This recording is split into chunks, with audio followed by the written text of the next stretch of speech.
Sælveriði, Ívar hér hjá Flugsmiðjunni. Í dag ætlum við að nýta túbu sem er búið að biðja af fleiri en 1 og 2 og 3 áhorfendum. En þetta er túba sem er tiltölulega einföld í nýtingu og ég er búin að koma mér upp sem sé setja túbunálina hérna á.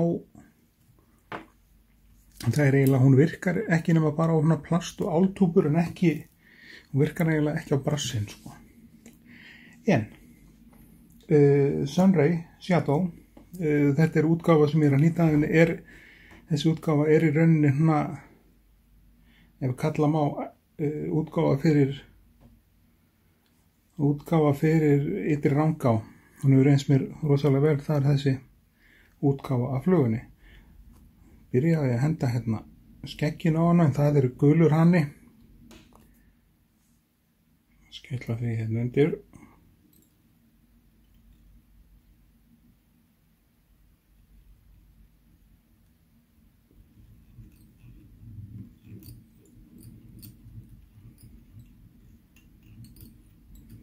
Svona. Svo er alltaf að skilja eftir smá bita af túbunni hérna fyrir framann, til þess að geta jafnvel skorið af hana eða skáskorið hana eða jafnvel brætta eins upp á hana til þess að fá til þess að tvinnin hrökk ekki framan af. En það er bara svona sérvískaði mér. Sunray Shadow er gríðarlega góð lagsarfluga, en þetta er afbrigði af upphaflegu útgáfunni sem ég er að nýta, við erum að tóka það. Í vænginn á Sunray þá notum við geit, svart geitarhár sem við erum búin að klippa hérna til, og það er alveg óhætt að láta sem sé vænginn á Sunrayinu vera alltaf langan. Sjálfur er ég hrifinn á hann þannig, það kastu sem er tvíhendum. Þá kemur vængurinn á hann hérna. Svona. Alltaf að tjekka hérna hvort það siti ekki alltaf rétt með staf og svona. Þið sjáu hvernig vængurinn samt sko stendur hérna framan af. Og nú ætla ég að sýna ykkur trikk sem ég nota. Það er betra að nota þetta með sem sé á svona, þetta er notað á flugur sem eru miklum hárvæng eins og þess alltaf. Ég nota sem sé rakvélablað til þess að skera hérna framan af hárunum aðeins. Ég veit ekki hversu vel þetta blað bítur sem ég er með, og það er allt í lagi þó að tvinnin særist aðeins við það. Sjáu hérna, þetta fer allt svona. Hárinn farinn, og þó að tvinnin særist þá bara hnýtið áfram yfir þetta, alveg á fullu, svona. Ekkert að þessu. Og þá er það í rauninni síðasta sem við setjum á Sunrayin, þess að fallegu flugu, það eru Junglecock fjarir. Og það er óhætt að leyfa Junglecockinum í þessu tilviki að standa aðeins aftur úr.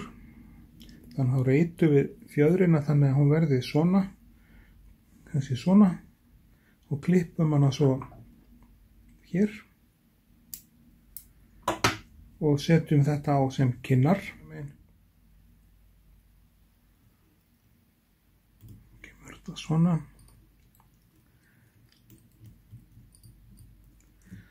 Svo er næsta skref, það er að klippa í burtu af fjörunni. Við komum bara hérna.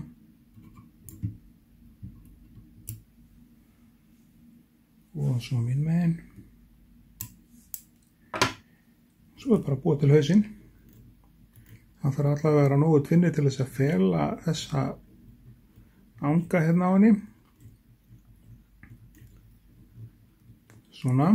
Og í þessa flugu hef ég notað páfuglsfanir. 2-3 flottar langar fanir eins og hér til þess að láta það lefa að maður liggja svona yfir vænginn. Og sumir seti ég þetta perlu, glimmer og svona. Ég ætla ekki að gera það í þetta skipti. Ég veit ekki hvort ég með það, nei, það er ekki hérna við sendina, þannig að við sleppum því bara í þetta skipti, en það má setja perlu. Jú, það er hérna. það hérna, þetta allt, hérna þetta, sá þetta ekki. Það allt í lagi að setja það hérna yfir og þá verður hún svona perlulegri, veiðilegri einhvern veginn. Svona, svo mótum við endanlegan haus á þetta. Við sjáum ef vangurinn nær hérna alveg að minnstakosti sko helmingurinn af túbulengdinni sem bara alltaf leið. Fyrir flugur sem eru til dæmis eins og í ytrirranga þá ekki það því að vera langar flugur. Þetta mikið vatn en svo virkar þetta í fleiri heldur en bara þar. Það þetta verið að nýta þetta styttra líka og í fleiri útgáfum. Þá ekkert annað eftir heldur en að bregða á þetta hausnút með hnútatækinu og það fer eins og þið sjáuð kannski hérna á þessu, það fer dálítið meiri tvinni í túburnar, það eru að veðja utan stærra svæði og svona og þannig að það ástæða fyrir því. Þá þú gera hnútinn þrefaldan, þetta fari ekki neitt fyrir við þurfum að kasta þessu og klippa þetta hérna við, svona. Og þá þetta klárt. Ég ætla að lakka þetta með þeim sé Solaris Bond-Dry lakki sem í rauninni í staði fyrir venjulegt fluglakk, þá þetta bara augaflím og það óhætt náttúrulega núna, það óhætt að losa þetta þannig að getur snúið þessu núna, það aðeins þægilegra. En þetta gríðarlega skemmtilegt lím út af því að þetta þegar þú lýsir á þetta með þessi útfjólubláa ljósinu þá verður þetta bara alveg að steypu og ekkert sem sé ekkert svona sticky eða tacky eins og Amerikani kallar þetta.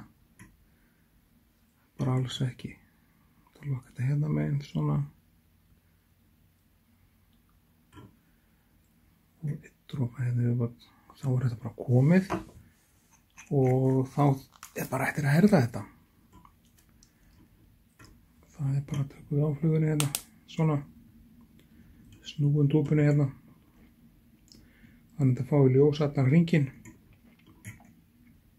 Þetta má gera líka þá bara að taka fluguna úr þessi dúbun úr væsnum og slíkt, en hér hún komin sem sé Sunray Shadow í þessari útgáfu sem hérna á 124 blaðsíðu í Veiðiflugur Íslands bókinni.